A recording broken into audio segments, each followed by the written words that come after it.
Time out!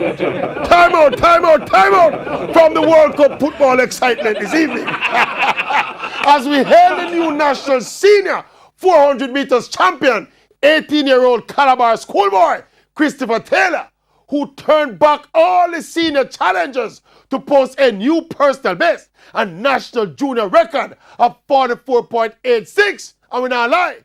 Some of us were getting worried that we might be losing Christopher Taylor to the system. But the decision to race him mostly over 200 this season obviously paid dividend, with his improvement in speed to go with his strength and his heart. Have Taylor beating the seniors like slaves this season.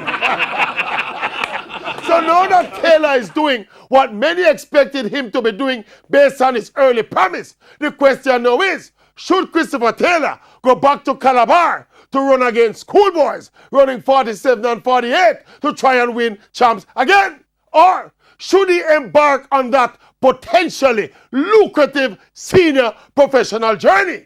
Remember, after champs this year, Taylor tell the world how him love champs atmosphere and him don't want to leave it and blah, blah, blah. But with the strides he has been taking this season, what would Chris Taylor gain by going back to run a champs? The answer is nothing. He can go and do his little World Junior thing next month because nothing major not happening for the seniors this year. But after that, it should be all about Project 43, which is trying to get his time down to 43 seconds between now and the Tokyo Olympics in 2020.